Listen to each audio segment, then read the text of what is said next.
మనకి జీవితంలో ఎన్నో రకాల సంఘటనలు ఎదురవుతుంటాయి. అప్పుడప్పుడు అవమానాలు కూడా పలకరిస్తుంటాయి.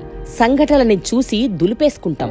అవమానం జరిగితే మళ్ళీ అలాంటిది జరగకుండా చూసుకుంటాం. అవును, ఒక్క మనకే ఆ అవమానం ఎదురు కాకూడదు అనుకుంటాం. అంతే తప్ప ఇంకెవ్వరికీ ఎదురు కాకూడదు అని అనుకోం కదా. కాస్త వివరంగా చెప్పుకోవాలంటే కర్ణాటక రాష్ట్రంలో ఒక వ్యక్తి జీవితం గురించి చెప్పుకోవాలి. ఆయన పేరు హరికెళ హాజబ్బ. చాలా పేద కుటుంబం. చిన్నప్పుడు పాఠశాల చదువుకు నోచుకోలేదు. కుటుంబ పోషణ కోసం పండ్లు అమ్ముకునేవారు. ఒకరోజు ఒక విదేశీయుడు ఆ పండ్ల ఖరీదెంత అని ఇంగ్లీష్లో అడిగితే సమాధానం చెప్పలేకపోయారు హాజబ్బ. అదొక అవమానంగా ఫీల్ అయ్యారు. ఆ అవమానం తనకే కాదు, తనలాంటి వారెవ్వరికి కూడా కలగకూడదనుకున్నారు. కాని ఆ ఊరిలో బడి లేదు. ఉంటే బాగుండుననుకున్నారు. అనుకుని ఏం చేసుండొచ్చు? ఏ కలెక్టర్ వద్దకో వెళ్లి బడి పెట్టించమని అడగొచ్చు, లేదా ఏ ఎమ్మెల్యేనో ప్రాధేయపడొచ్చు.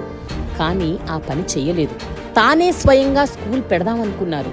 ఆయన పరిస్థితే అంతంత మాత్రంగా ఉంటే స్కూల్ ఎలా పెడతారు చెప్పండి అని మీరందరూ అనుకోవచ్చు. నిజమే, ఏ రకమైన సమాజ సేవ చెయ్యాలన్నా ఏముండాలి అని ఎవరినైనా అడిగితే వెంటనే వచ్చే సమాధానం డబ్బుండాలి అని.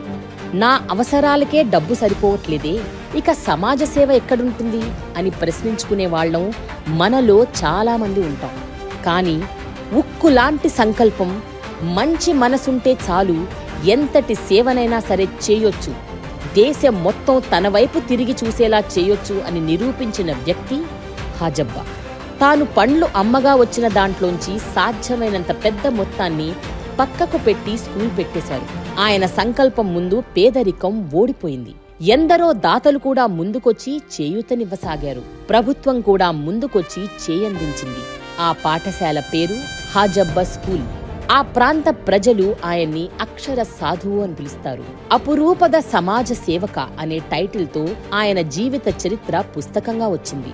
ఆయన జీవిత చరిత్రని మంగళూరు విశ్వవిద్యాలయం ఒక పాఠ్య భాగంగా గుర్తించింది. ఆయన గొప్పతనాన్ని BBC 2012లో ప్రపంచానికి చాటింది. అదే ఏడు కర్ణాటక ప్రభుత్వం అత్యున్నత రాష్ట్ర పురస్కారమైన రాజ్యోత్సవ ప్రశస్తితో సత్కరించింది. 2020లో భారత ప్రభుత్వం పద్మశ్రీతో గౌరవించింది.